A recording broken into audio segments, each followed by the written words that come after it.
Hello everyone and welcome to a new challenger.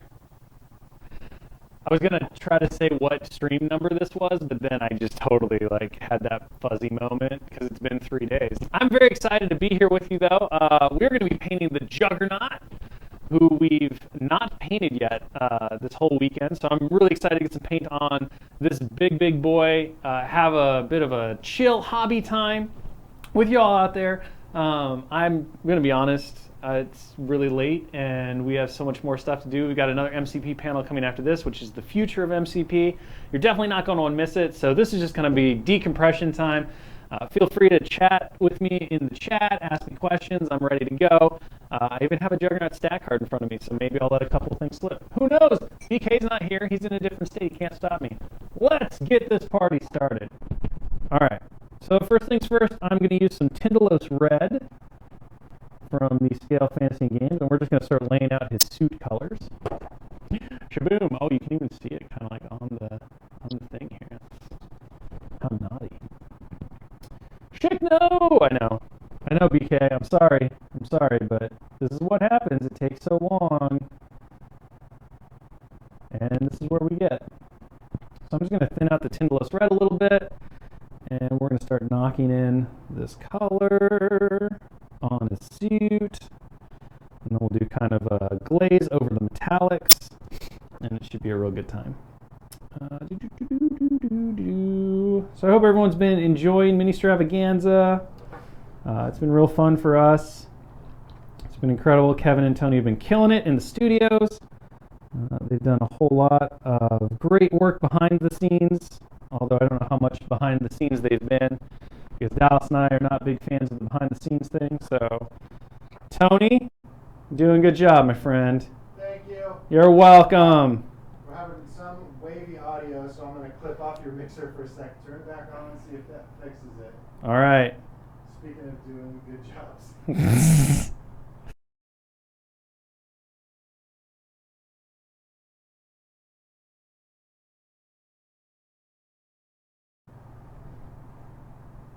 All right, you're back. I'm back. Okay, did that fix it? We still like that? It's gone. We'll see if it comes back. Okay, well, at least you know you can just reboot it, I guess, at this point. So, wavy audio is ahoy hoy. No lamppost? No, I didn't want the lamppost option. I actually like it sans lamppost. A, because this means I don't have to paint the lamppost, and B, well, I think the lamppost is cool. I do really like how the feel of the miniature somewhat changes. Like, this feels like he's really charging forward to like ram you. With the lamppost, I feel like he's coming forward to like hit you with the lamppost. So for me, this was just like this was overall like the look for the character that I liked better. But I love the fact that you do get the option, especially on some of these larger characters. You know, we talk about how offering those kinds of things is very specific to the character and the pose. There's a lot of consideration that goes into like how do you change things, and then how many parts are you going to be talking about with that. So I was happy that we were able to kind of like make that determination with this stuff, and no, it was good. But for me, no lamppost. I almost always go for the more like non-crazy option, to be fair. When it comes down to that stuff, like if there's cape or no cape, I will often leave off the cape depending on the character. Things like that. Oh, Tony's turning off the AC so we can get nice and warm in here. Thanks, Tony. So I'm using Tindalos Red right now, and I'm just glazing it out. So that's the color red if you missed it. It's basically just like a brick red, a terracotta, if you will, Tony. Even if you won't, I'm doing it. See, I know Tony's tired because he laughed at that. The truth is, I'm like, terracotta, is it right? I don't know. Terracotta, is that really right? Is it right? I mean, I think it's right. Enough. It's close enough. But I'm trying to go for a pretty comic accurate representation of the Juggernaut here. So I've got my reference up. I'm ready to go. Tindalos. Tindalos. That's how I would say it. I would say Tindalos, like the hound. I think that's a monster, isn't it? Tindalos? Tindalos hounds? I feel like it is. If it's not, it should be. That's where I'm at. But I wanted that darker, that deep kind of brownish red that you often see in some of the really high-end art for the Juggernaut. Just play that off. And then, like I said, we'll go in and we'll do copper on all these parts, and then I think what I'll do is I'll glaze it using the Tindalos red as well, probably. And then ideally that'll kind of pull it into that really nice coppery, metallic, semi-metallic color that you see on a lot of the artwork. So, yeah, Lovecraftian beastie. That's what I thought. Tindalos. You could do bright red. I don't know. I don't see the Juggernaut in a lot of bright reds. Although looking at the stat card, he's definitely a bit more red than he is brown. In my head, it's not really that way, but you know, that's the beauty about all this stuff. You just kind of get to pick how you want it to look, and everything else. You know what? We're just gonna do it. We can always retint some colors later. Usually the boots are a little darker, and then that midsection is often a little lighter, so we'll just go in. We'll just do this. It's fine. Everything's fine. We got this under control. Things are happening. So yeah, so I hope everybody had fun over the last 2 days, 2.5 days now. We're getting real close to those closing ceremonies. Just checked in on the campaign that's going on right now. It's pretty tight, so I'm looking forward to seeing everything going on. So when do we expect the releases to go back to normal? Yeah, if I could tell you that, I absolutely would. You know, the reality of the situation is that no one can really say with any kind of certainty. So anything that we kind of guess is, yeah, it's at best it's a guess. I've heard things from like, you know, maybe by mid next year to not until 2023, and global shipping experts all over, they have all these different thoughts. So the best I think you know, we can do is focus on trying to solve the problems and the issues that we're presented with.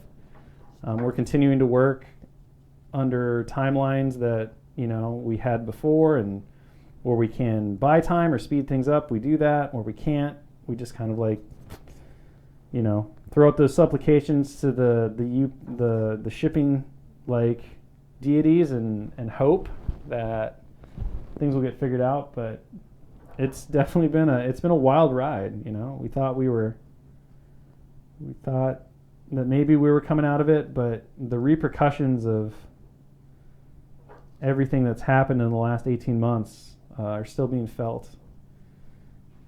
And, you know, we're kind of like doing our best to make sure that everything's going to get to you all so you can have fun and play with it as soon as possible.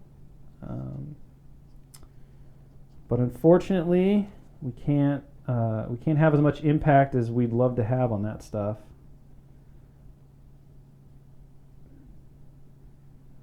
So,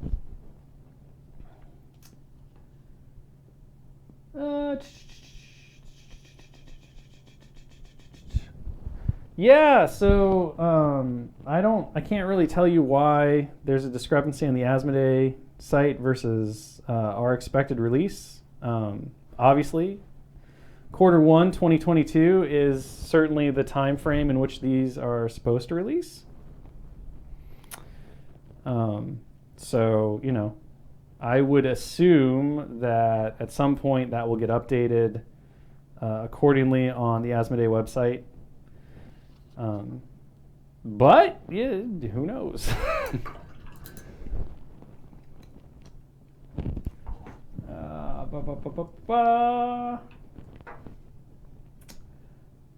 little bit more of my Tindalos red here. We're just going to go all in. I'm going to do this midsection. So I'm going to actually, I think I'm going to mix a little Mayhem red in with the Tindalos red. Whoop, there we go. And I'm just going to brighten it up a bit, and I'm going to use that for the midsection because his middle is oftentimes a bit brighter, just a bit, than some of the other parts. That gives some nice visual contrast and interest, I think. So we'll play with that. Try to get a little tonality and difference in this guy. Yeah, it would take a lot of, you could make him going straight up, but it would definitely take some work, I think. And honestly, look, if that's your jam, if that's your vision for this character, then by all means, like, do it. I think that's great. But I do feel like you would lose. There's so much about the pose and the way the character's been designed, the work that Marco and his team put in, along with the sculptor, to give that sense of like forward momentum and just aggressive like charging motion. And you would be losing a lot of that if you stood him up. So he'd be like more intimidating, cracking the knuckles kind of thing. But for me, the Juggernaut is, it's all about that momentum, right? The unstoppable Juggernaut. He's got to be pushing forward. Actually ties into one of his unique superpowers, which is called Nothing Stops the Juggernaut, which is very cool. It effectively works like he gets to push himself short, and then anything he contacts that's size 3 or smaller that's trained gets destroyed, which of course makes Magneto love him. And then if he contacts a character, he deals damage to the character. So it's a pretty powerful out of normal movement action effect. And it can definitely clear the path and build up quite a bit of power for the Brotherhood team as well.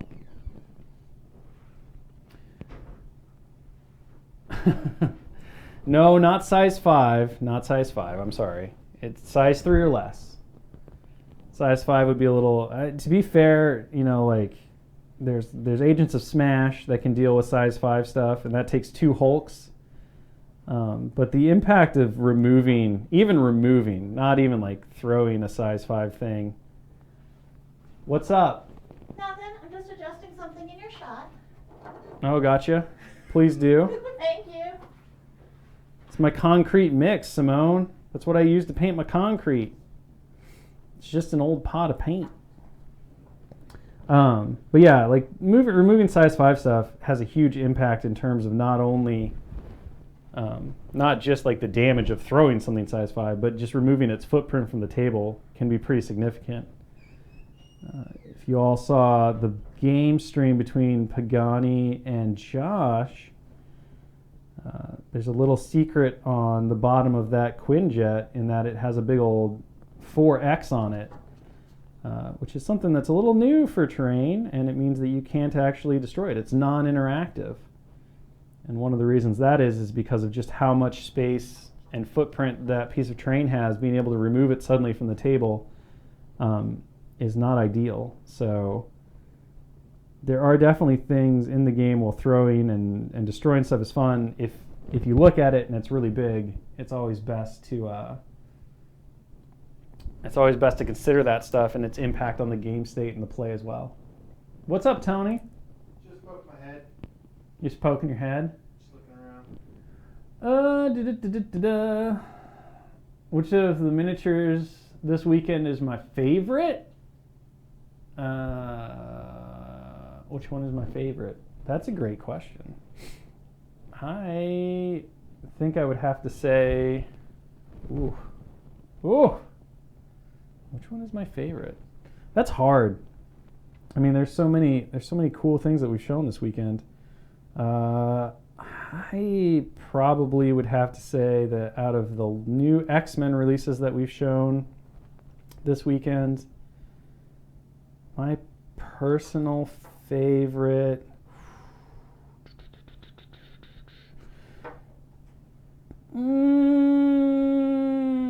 it's probably Gambit.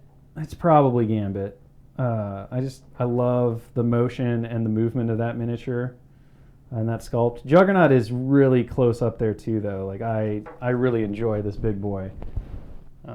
just the look and the style and everything that's going on. So yeah, and I mean, we've just scratched the surface. As everyone's pointing out, there's so many great mutant characters yet to go. Lady Mastermind, very cool. Blob, obviously, very iconic. His buddy Pyro, very iconic. Yeah, there's, as always, whenever getting to play in the Marvel Universe, there's no end of really great options and opportunity. So, you know, who knows what's next? We've got so much. We're spoiled for choice. Spoiled for choice. The magic, like the pose on her and everything that we were able to pull off from the sculpts, and Marco and Dallas did a great job along with their team in creating just a fearsome and incredible looking character. She is very cool. It's very hard to pick a favorite, and even when I pick a favorite, it's like, oh, the bell curve on that is so narrow. They're all like, well, 1.1 and 1.2 and 1.3 and 1.4. There's not even a second place really in any of that stuff.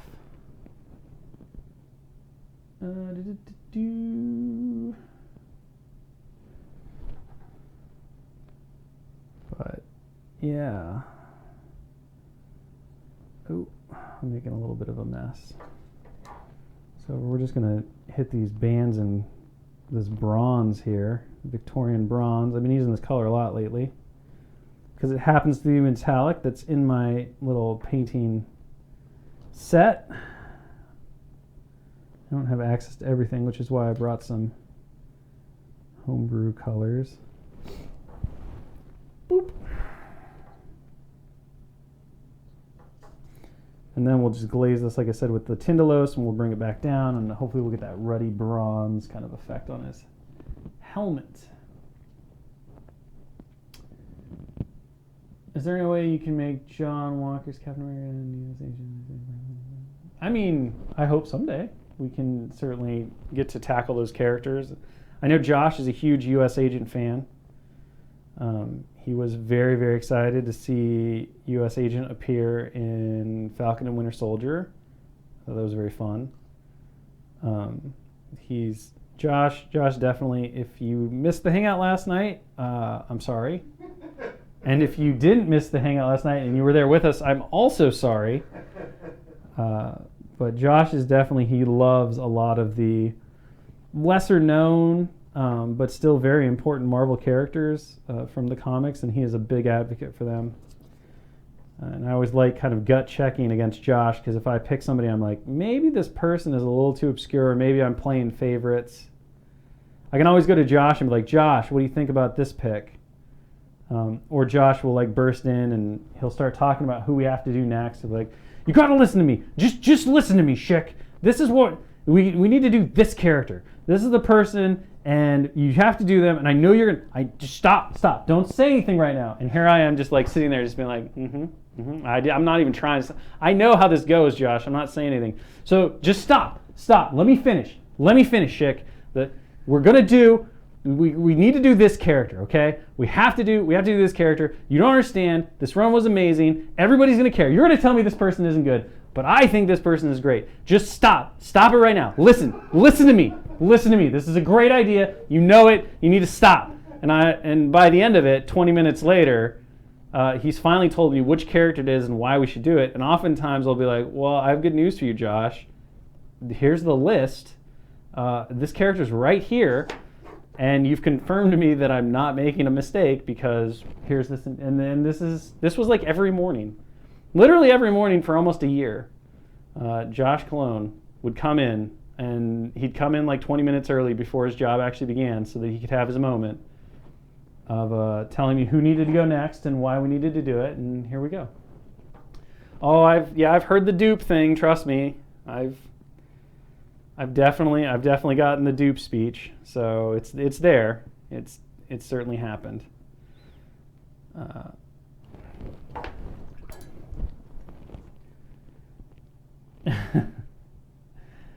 Josh, I believe Josh is Puerto Rican. Yeah, yep. Some of his family still lives down there, actually. So he's a passionate and lovable man, and I very much enjoy getting the chance to work with him, even though he likes to convince everyone that I'm the villain. Tony's just cackling because he knows it's true. You know it's true, Tony. You know it's true. I'm nowhere near as bad as my online persona might lead some to believe, but I don't mind playing the heel from time to time.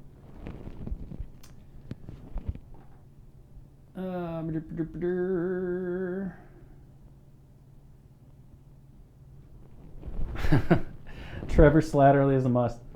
Yeah, I don't know what Trevor would wind up doing, but I agree that an amazing character brought to life by the incredible Ben Kingsley. Super fantastic. But yeah. There's a lot. I mean, we've got a lot to say.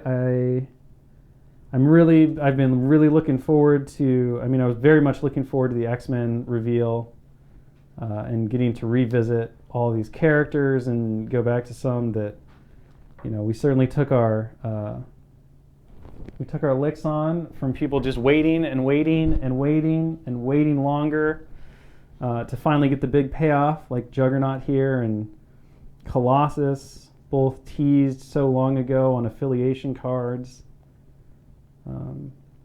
And so I'm very excited to finally let that pay off and have that fruit bloom and show off everybody that, hey, the wait was worth it, right? Everything was great. And I can't wait to start just absolutely destroying the table with this big old Juggernaut in my Brotherhood lists.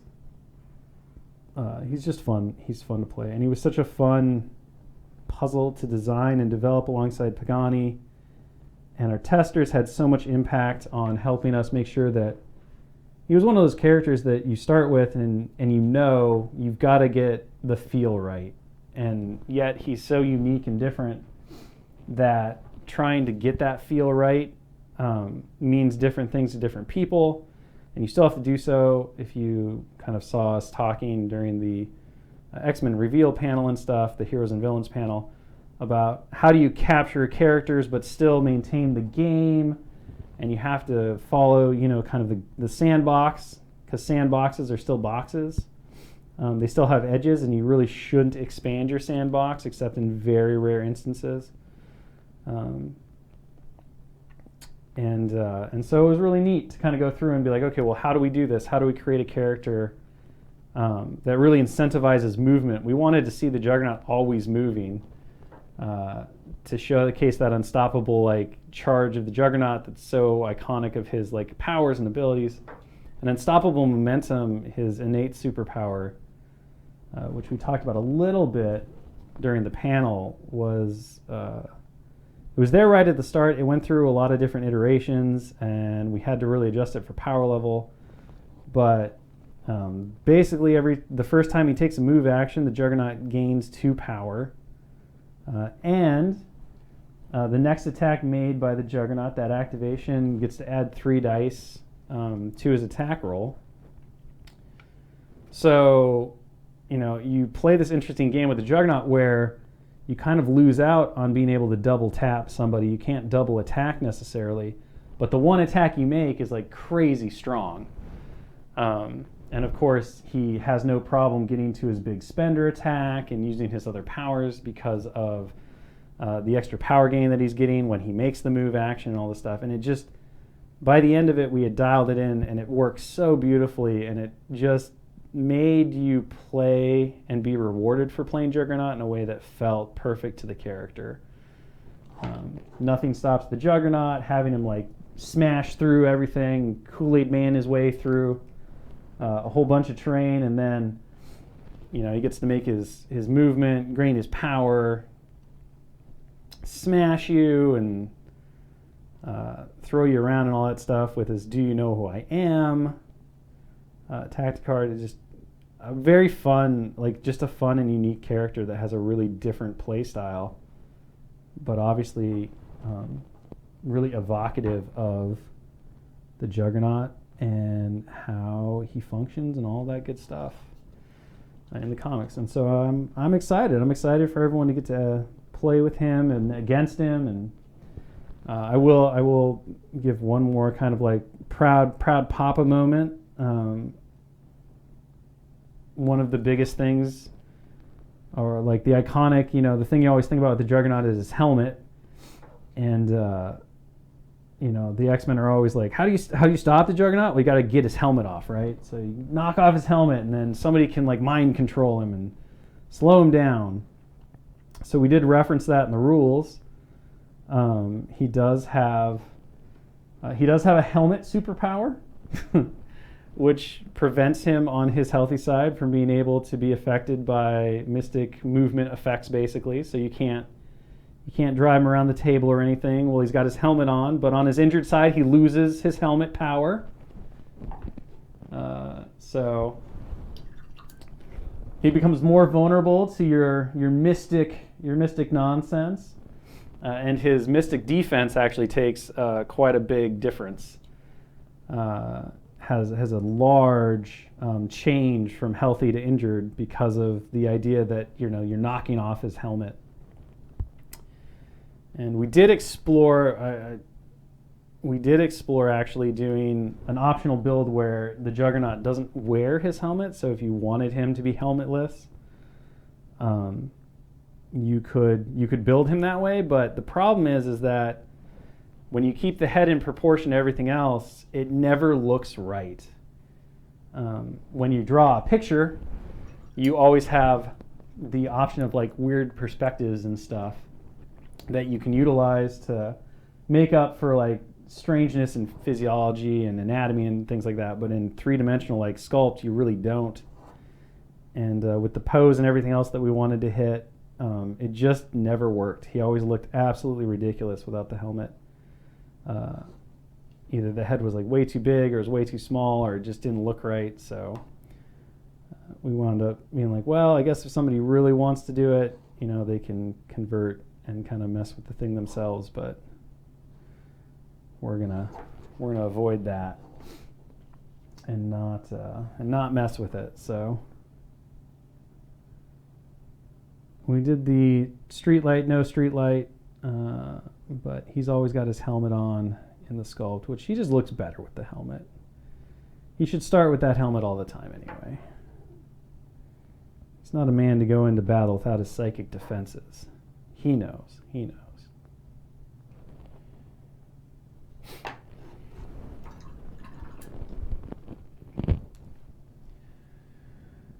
Okay.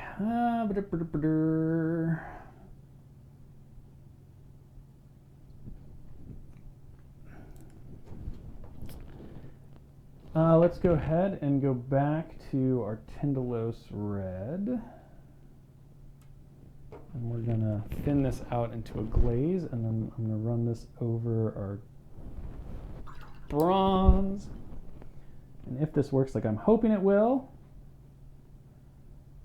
we'll tint this bronze down really nice. And it'll kind of match the suit, which it often does in the artwork, but we'll still have that metallic luster underneath it. And if it doesn't work, well, we'll just repaint it and come up with a different idea. So, however, if you watched my stream about such nice suits, where we painted a couple of Tony Starks, you'll see that this is the exact same technique we talked about there, just with the brand new color. So we took the gold, the brass, and then we're just glazing over it to make a semi-metallic with our paint of choice. So I'm fairly confident this is going to give us the results that I'm looking for here. But we'll see. We'll see. Wait, what has happened? Oh, every time I put my brush, it's true, I'm not used to having the brush, or I'm not used to having the person cam always on me so you can see my face. I like to hide my shame. But I will put that brush in my mouth every time it goes to the water. And sometimes, I'm not going to lie to you, because we're all friends here and I know I won't be judged. I'm pulling out my best Josh impression now. There's no judgment here. I know that because we're friends. Josh will tell you this right before he tells you that his favorite type of waffles are soggy waffles, which I don't even know how to process that still to this day. But sometimes I'll put that brush in my mouth and I know it still has paint on it. I don't even run it to the water. It's just... You're not alone. See? Tony's with me.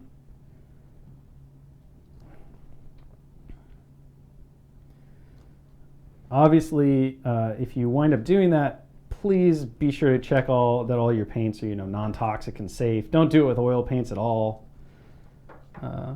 That's just a bad time for everyone. But we're just using, very safe, non-toxic acrylic hobby paints, so I'm not worried.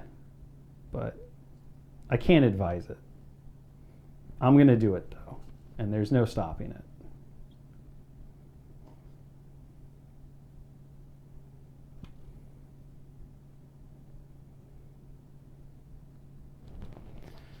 Yes, Gina! This is working perfect. Oh yeah, don't do it with alcohol gold leaf paint. 100%. I would believe that. What's the purpose of doing it? So there's a whole lot to unpack here.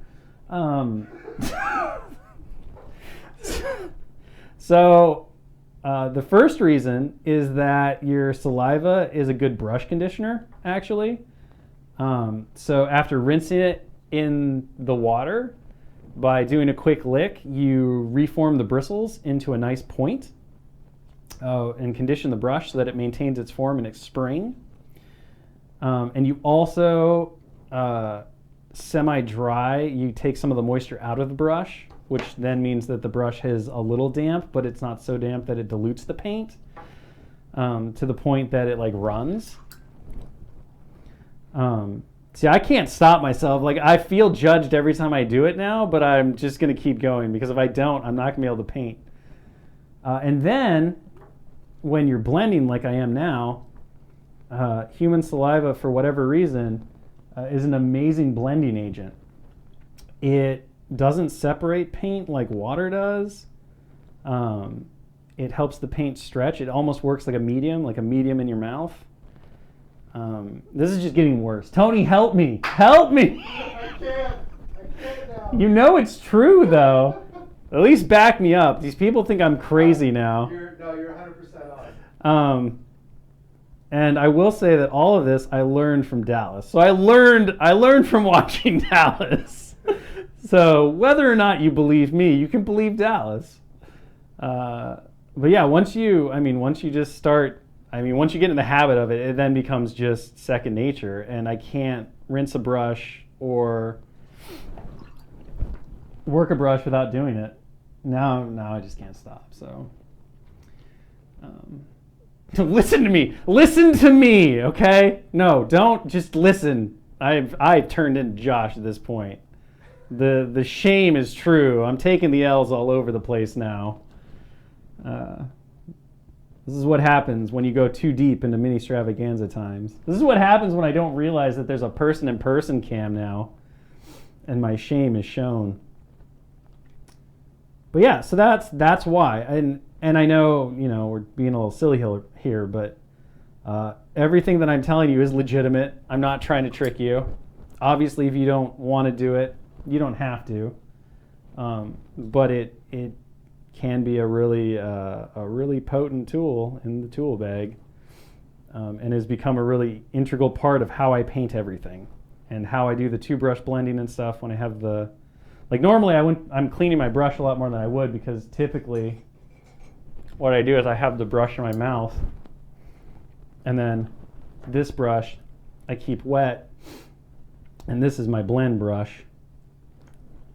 And so I can do my blends with that brush, and then it goes back in my mouth, and I can come back through, and I can keep working that back and forth. But of course, if I have a brush in my mouth, then it's harder to talk. and I've kind of learned how to do it on stream, but you know, like this. So I'm gonna put this. You know, whatever. I don't even care anymore. It doesn't even matter. How long do we have, Tony? Just tell me. Just tell me how much longer. 15 minutes. Perfect. Okay. Where'd my Ishtar flesh go? I think Simone stole my Ishtar flesh, so we might have to try something different here.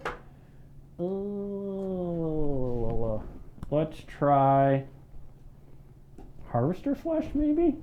I'm gonna pop that. Harvester, Resurrection. Maybe we'll go with Resurrection. It's fine. It's kind of dark, but I think it'll be okay.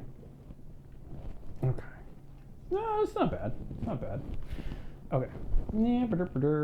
So yeah, what other questions? Undead jug? No. Undead would be what is that color? Hellbound flesh? Hellbound flesh would make a great zombie jugs. If you wanted to what if zombies, that's how I'd go about it. This one, it's just, it's a little gray. It's not quite as pink. Ishtar's got a lot of pink to it, but we got a lot of red on him already, so this might work out okay. And honestly, with a bit of washing and stuff, we can go back in and we can fix it. So I think it'll turn out just fine. Yeah, so you can see as that wash dried, we have this really nice like semi-metallic. We got a little heavy over here. I would go back in and fix it, but I know I'll ruin it, so I'm not going to do that. I would just wind up pulling up that wash, and then it would be more difficult to fix. So sometimes you just got to leave it and let it dry out. We talked about this a little bit. Being careful when you're working with washes to know how much working time you have, because you do have more working time with a wash than you do with most things. But if you mess around with it at the wrong time, you will pull up all of the paint and it'll kind of tear the acrylic top layer, and then you'll wind up with this weird divot and you'll have to deal with the divot. So a lot of the times it's better to just not do that and instead go back in after the paint is dried and deal with it that way. I'm just going to throw that brush. It doesn't matter. That brush, not important. What does the chat have any like real questions? My favorite thing from this weekend? Man, I don't know. I have really enjoyed. Every single like stream has been pretty awesome. What I really love about the weekends like this is that, you know, it's our opportunity to like come hang out together, especially with normal convention life kind of over for the time being with COVID and people not being able to travel as easily. So it's been a really nice, like refreshing thing to just come in and get to share what we do and share in the excitement in the community and kind of let people get to know us, warts and all, right? I hope that what is clear from all of this is that, you know, we're just people who love miniatures games, and we got lucky enough that we had opportunities to really learn the craft from people who were smarter than us. And then we were able to take that passion and the information that we got over years of engaging in the hobby and working in the industry and stuff, and now we get to do this, you know, and we get to apply all of this fandom knowledge from being born in May 25th of 1983. How predictive is that I'd wind up in this situation, and being handed a Spider-Man comic when I was 6, and sitting in the basement and building, you know, model airplane kits with my dad.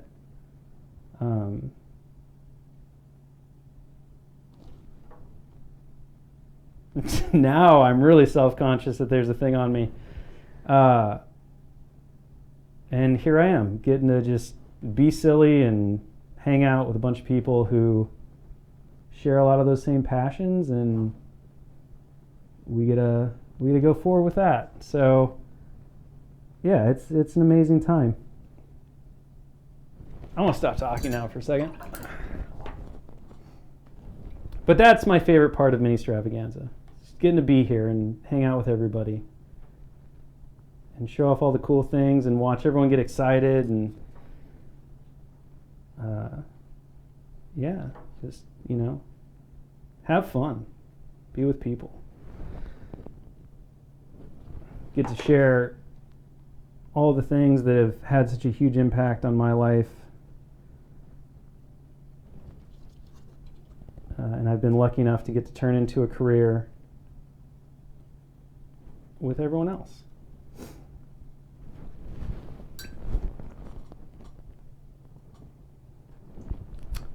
Immortal Hulk, that's an incredible issue. I think somebody asked what my favorite Juggernaut storyline was too. I kind of liked him in X-Men Black, one of the more recent ones. That was really cool. But honestly, I got to be fair with you. Like, Juggernaut, probably not my number one character. I think he's really cool as a villain and like an obstacle for the X-Men, but he wouldn't be my spirit animal when it came down to everything.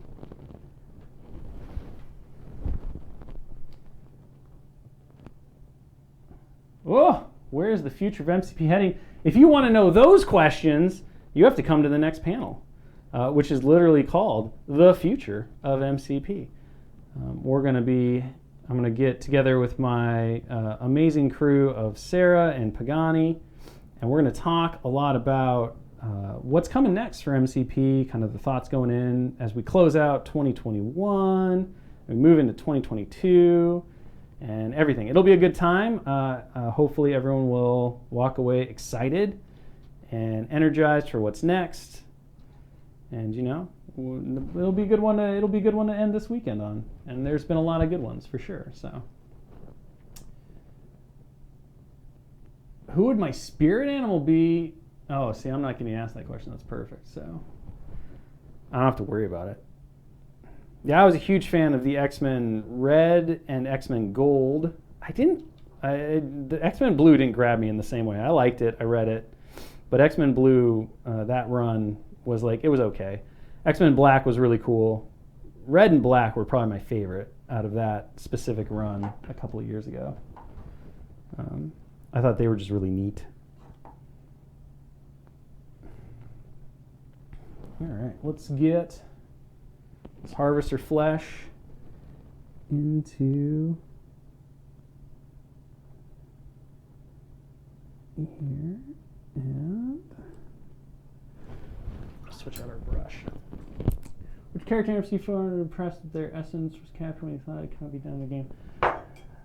Which character was I most excited about getting in MCP whose essence I thought couldn't be captured? That's a great question. We've done a lot of things in Crisis Protocol that I was skeptical about really nailing. Juggernaut is definitely up there. And I think, through a team effort between the testers and them really pushing and putting things through their paces and, the brilliance of Pagani's ability to turn concepts into rules, and Josh and Dallas's input as lifelong X-Men fans, and everything we were able to take some pretty crazy concepts and turn them into reality. I was really proud, just personally, of being able to take Brother Voodoo and the concepts there, as Brother Voodoo is one of my favorite Marvel characters. And get that Brother Daniel ability to really work and make him just unique and fun. I've never really approached anything from a character perspective that I've looked at and been like, we can't do this. There's no way. There are definitely challenges. There are ones that I know are going to be tough, but I believe I've worked long enough with this amazing team, and I just believe that you can do anything if you think about it and you're creative about it. And the big things are always knowing where the end of the sandbox is, and then coming up with creative solutions. The one that I really want to tackle someday, which I always talk about, is somebody like the Sentry in the Void, or like a Dark Phoenix type character, somebody where I always like those really interesting play challenges of, okay, you have something that's really powerful, but it also has a powerful drawback, and how do you play around that, and what do you do with that? So those things to me are just really interesting, and they're fun puzzles, and I'm a big fan of puzzles in the moment and solving stuff. But I haven't really, there's a couple like how do you do some super large characters, right? But even then, those are questions of scale, and a lot of the times superheroes and comics in general they give you an out, because a lot of those super powerful cosmic giants, like a Dormammu, right? They can control their size. So you just pick something that's appropriate to the feel of the scale of the game, and you kind of get a pass. But like doing a Celestial, where that's not really an option, how do you do that in the game? I don't know. But that's, like I said, again, that's less of like the rules. I think we could make rules for that. It's how do you make the miniature. And now Tony's telling me I have to be done. 3 minutes. I'm not done. We have so much left to go. Get good, noob. We're going to get this guy pretty close to tabletop ready in an hour outside the base, but I'm going to be spending some more time on him and everything else. So you have 3 minutes, chat.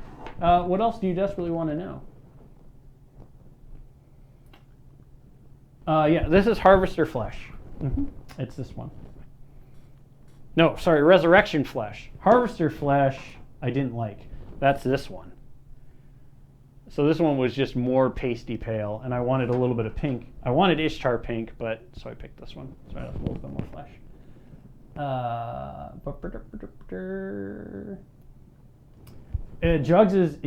Juggernaut is exceptionally durable. What's he got? With a total of 16 health. So he's no slouch. He's very tough. Very tough. You want to see different dice? Okay. I mean, I love dice. Who knows? Who knows what the future will hold? So, what's going on? I can't answer the generics in the game in 2 minutes, unfortunately. But the quick answer is no. Marvel Crisis Protocol has always been developed and designed around the idea of the big named superpowered characters. And I think once you start introducing, goons to the game, you have a very different experience, and one that, you can do it if you start, anything's possible if you start that way. It's not how we started with Crisis Protocol, and so it just doesn't quite, it wouldn't quite work, like adding a bunch of just AIM agents to your list. No, you can't see Juggernaut next to another MCP miniature because I don't have one. I'm not at home where my whole collection is. Otherwise, I would do the classic, here he is next to Hulk. But I don't have a Hulk. Maybe Tony can grab a Hulk, though. Can he do it? All the studio miniatures are right next to him, and we have 30 seconds left, so. Equipment to fill out a threat. More in the style of Infinity DMs? Who knows? Oh my gosh. Well, here he is next to a black dwarf. Oh, there we go. So, Tony grabbed the beefiest of boys. You want a small one? No, it's fine. It's fine. People know how big Black Dwarf is. You can see how big this Juggernaut is. Ugh, I just stabbed him. I stabbed him with the axe. So there you go. So he's not quite the chunk that is Black Dwarf, but he's pretty big. So, okie dokie. Artichoke, I think. Is that it, Tony? Are we out? Are we done? We're out? All right, well, thank you so much for joining me today in this Hangout and Chill painting the Juggernaut. I hope you had fun. Loved all your questions. Obviously now everybody knows that I'm weird and I lick my brush all the time, but I explained why, so I do have a reason, even if you still think it's weird. So there we are. If nothing else, you can tell your friends about that. And if you lick your brush, you now know you're not alone. Otherwise, be sure to stick around. We've got the Future of MCP panel coming up. It's myself, Will Pagani, and Sarah Rowan. We're going to go into all the stuff that to be excited about that is outside the scope of what we already talked about. So there's still more to come. Until next time, chat. We'll see you. Have a good day.